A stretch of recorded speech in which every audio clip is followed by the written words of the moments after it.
ఉమ్మడి నల్గొండ జిల్లా వ్యాప్తంగా ఎడతెరిపి లేకుండా కురిసిన వర్షాలు కన్నీరు తెప్పిస్తున్నాయి. పిఎస్సిఎస్సి ఐకేపీ సెంటర్లో పోసిన ధాన్యం కొట్టుకుపోవడంతో అన్నదాతల ఆశలు నేలపాలయ్యాయి. కట్టంగూరు మండల పరిధిలో ఐటిపాముల గ్రామం వరి ధాన్యం అధికంగా దిగుబడి చేస్తోంది. అయితే నేటికి ఇక్కడ వ్యవసాయ మార్కెట్ లేకపోవడంతో వర్షాకాలం వచ్చిందంటే తీవ్రంగా నష్టపోతున్నామని రైతులు వాపోతున్నారు. ఇప్పటికైనా ప్రభుత్వం శాశ్వత మార్కెట్ యార్డు నిర్మాణం చేయాలని రైతులు కోరుతున్నారు. దీనిపై మరింత సమాచారం మా నల్గొండ ప్రతినిధి శంకర్ అందిస్తారు.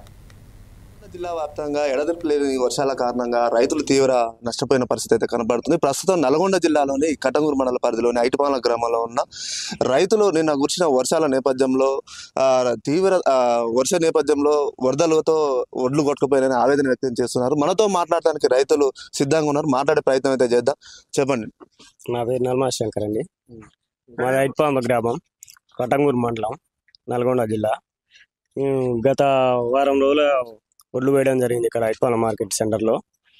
నిన్న కురిసిన అకాల వర్షానికి 4 ఎకరాల ఒడ్లు ఇట్లా కొద్దిగా మేము నేర్పుకొని ఉండడం వల్ల వరద కోటుకు దృష్టికి వచ్చి ఒడ్లు అన్నీ కొట్టుకెళ్ళడం అని జరిగిందని. దీని గురించి మీరు ఏదైనా కొద్దిగా తగిన చర్యలు తీసుకొని మార్కెట్ ప్లేస్ కానీ మాకేమన్నా నాలాంటి రైతులకు కానీ నష్టపోయిన దానికి ప్రతిఫలంగా ఏదన్నా చేయగలరని స్పందిస్తున్నామండి. ఓకే అండి, మరికొంతమంది రైతుల్ని మాట్లాడే ప్రయత్నం అయితే చేద్దాం. ఇక్కడ ఒక మహిళ ఉన్నది, రైతు. ఆమెది ఎన్ని ఎకరాలు ఏందనేది, ధాన్యం ఎలా ఉందా పరిస్థితి కనుక్కునే ప్రయత్నం చేద్దాం. 4 ఎకరాలు కోసినాం అయ్యా. మేము 6 నెలలు చేసిన శాతాల్లో పోసినాం. ఏముంది, రాకుండా అయిపోయింది. ఇప్పుడు మా కష్టం పోయింది, మాకు దక్కకుండా అయింది సొమ్ము. ఇప్పుడు మస్తు బాధపడుతున్నాం అయ్యా మేము. మాకు ఈడ మార్కెట్ లేక కొంత బాధ అవుతుంది. ఏం చేయము, వాళ్ళకి చెప్పుకుంటట్లేదు. చేసిన కష్టం అప్పుల పాలైనాం మేము. మాకు ఆదాయం లేదు. ఏం చేయం సార్ మేము? మాకేమైనా సాయం చేసేటట్టు చూడ్రి. మాకు మార్కెట్ కూడా అంతగానో లభిస్తట్లేదు.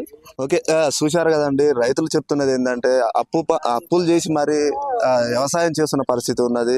ఆరుగాలం చేసిన కష్టం గిట చేతికి అందేదాకా అందే పరిస్థితి లేదు. ఇక్కడ తీవ్రంగా ప్రధానంగా కనిపిస్తున్న విషయం ఏంటంటే మార్కెట్ లేకపోవడంతో ఈ సమస్య తలెత్తిందని చెప్తున్నారు. దయచేసి అయినా ప్రభుత్వం దీనిపైన దృష్టి సాధించింది. అధికారులు దీనిపై స్పందించి వీళ్ళకి ఆర్థిక సహాయం కానీ వీటికి ఒడ్లు కొనే విధంగా చర్యలు తీసుకోవాలని మీడియా ద్వారా అయితే వేరుకున్న పరిస్థితి కనబడుతుంది. కెమెరా పర్సన్ వంశీతో శంకర్, 4 సైడ్ టీవీ, నల్గొండ జిల్లా ప్రతినిధి. నల్గొండ జిల్లా వ్యాప్తంగా